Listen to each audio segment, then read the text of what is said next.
Peggy Seeger is a legendary folk singer and songwriter who's recently released a new version of The First Time Ever I Saw Your Face. The song was originally written for her by her lover Ewan MacColl in 1957 and has since become one of the greatest love songs of all time. Peggy's new interpretation reflects on a lifetime of love and loss and the fragility and fleetingness of overwhelming love. And Peggy joins us now. How are you today? I'm zooming like crazy, and I'm looking out the window at a grey day down in Oxford, and I'm very glad to speak to you. Yes, it's great to speak to you as well. Now, for the song, The First Time Ever I Saw Your Face, how does it feel to have been part of such an iconic piece of music? Well, it may sound a bit odd to say it, but I got used to it bit by bit. Ewan and I were kind of estranged when he wrote it. I was in America and he was over here, and we weren't really talking to each other much.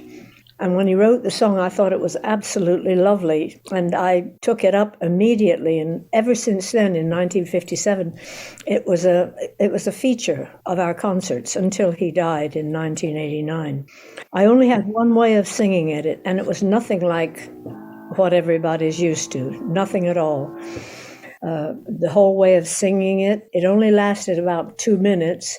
Roberta Flack's version, the iconic one, lasted about 5 minutes. And I always sang it the same way. And it occurred to me when I was doodling around on the piano to take it down, sing it lower, and sing it with a different mindset of being 88 years old. And that just brought it alive for me again. It really did. It really did. I've always loved this song. I've always loved it. Do you think that your perception of the song has changed over time, especially with all the experiences you've had? Do you look at it in a different way than you perhaps would in 1957? I have a new life partner, a woman, and when I sing the song, sometimes I think of her as well as of Ewan MacColl. I think of all kinds of things. I think of my children when they were newborn in my arms, 3 children. I think of my love of nature and the number of new things that happen to me every day. The first time this happens, the first time that happens. Life is always presenting something new.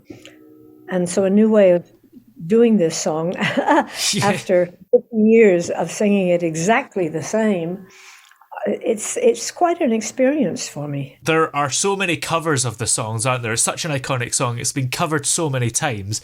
Do you think that yours will stand out? Because not only is the song originally about you, but it takes it to a new level. No, not necessarily. It was taken to a new level by Roberta Flack, whose way of singing it I disliked from the beginning, but I now like it very much. Each one of the people that have covered it, they've covered it within their own style of singing. So I've just added another way of singing it. The only difference is that the song was made for me. Yeah. And people may feel that adds a different vibe to it. I don't know. I didn't re-record it to be different. I re-recorded it because all of a sudden I wanted to put my own life into it, because in the beginning it was Ewan MacColl's life. Yeah. He sang it. He made it up from his viewpoint, and I always sang it for the most part from his viewpoint. So when you're my age, if you haven't lost your memory, you've found yourself living by memories. And certain songs, you can just move right into the memory while you're singing it. It's quite wonderful. Your new version of the song was a family collaboration, wasn't it? So were there any arguments during that process? Not one, no. No, I originally didn't make it to be a production piece at all. I played it on one of my tours, which was with my son Neill, my first son. And he suggested, he put an electronic instrument on it. I've forgotten the name of it. So that it's just piano with some very simple electronic pieces in it. That's all it is. A voice, a piano, and every now and then something from what he played. And when my second son heard it, he said, we should record it. We should make a proper recording of it. It's marvelous. So Calum recorded it, directed me in singing it, and produced it. And then my manager started going to town on it. She says, we really should make this a new single. That's what's happening now, and that's why I'm meeting you. Yes. And do you think it's kind of important to keep it simple, just having the voice and the piano and then only a few extra bits on top of that? It's an intensely personal song. The third verse says, the first time ever I lay with you. I mean, what's more personal than that? Yeah. And if you're singing it in front of a large audience, as I did in the early days in 1959, 60, 61, I felt very embarrassed singing it from stage by the side of the person who obviously had laid with me. It's a song that's very easy to milk, that is, to try and show off your voice or to try and add some features to it. But simple seems to be the best way of doing it because it is a simple song. It's only 3 verses, and it's the first time this, the first time that, the first time the other, each time taking a relationship to the next level very quickly. 3 verses. What is it about the song that you think makes it so universally popular after all these years? It's easy to remember. The words matter, and the hook, because so many songs that make it have a hook, whether it's a guitar riff or somebody's voice. The hook is the repeated phrase, the first time ever I, and then, because it's happened, fortunately, it's happened to all of us. I hope everyone has a chance to have that kind of love.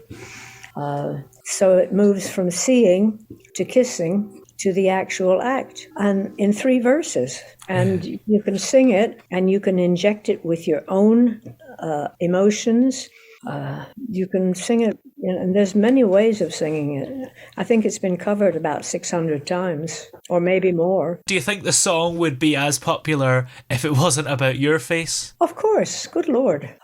It doesn't have to be about anybody's particular face. It's just happened to be mine. Yeah. And I dare say that most of the people who covered it didn't even know what my face looked like. Yeah, true. Because not just the people that cover it, but everybody who listens to it will probably think about a completely different face. Well, the video that my daughter made it shows some pictures of me when I was younger, so you can get an idea of what the face looked like back then. Yeah. And as a folk musician, do you think it's important to keep traditional folk music alive today? Oh my goodness, yes. Yes, I do. And it's important to study it for what makes it special. It's not just a lot of words and a lot of music that have been handed down by the old guys and girls, old men and women. It's the way folk music differs from other musics. It really does. It's much simpler. It's tied to the way we speak. And in this country, all 4 nations of this country, for the most part, the folk music was unaccompanied. It was just the voice. And that gave the voice a lot to do. So a lot of the melodies were very important in a way that they're not always important in some of the modern pop songs. The modern pop songs, a great deal of them, it's what you do with the instruments, with the sound effects, with lines that are repeated and repeated and repeated, and histrionics. And nothing wrong with that. It's just that folk music is different. Folk music tells stories. Yeah. Well, what's coming up for you? Do you have other projects that you're working on at all? Working on a new album. Don't know what it's going to be called. Some of the songs are songs that were written by me. Some of the songs written with other people. So I'm trying to gather or make, either by myself or with other people, some new songs in the view of doing a tour next year. Oh, nice. And in the meantime, this song is of course called The First Time Ever I Saw Your Face, and it's the new version, so I take it it's just available in all the places that you get music these days. It's available on Spotify, on my Bandcamp page, where you can actually download it. You can buy it. I think it costs about £1. And it stands alone on its own as a single. If you're fly, you could probably pick up an old CD somewhere if you still have a player. You can probably pick it up on a cassette as well, and you can probably pick it up on a DAT or a VHS, which you probably won't know about. Those are format way from the past. Yeah, maybe on a gramophone. Or a wax cylinder, maybe. That's right. Good for you. Yeah.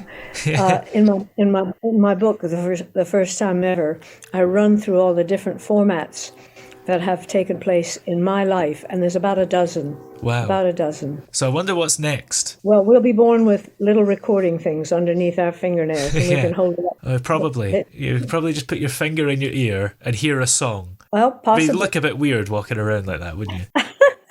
Oh, don't we look a bit weird walking down the street talking to ourselves? Yeah, that's true. Headphones on, and we're talking to somebody through some invisible microphone.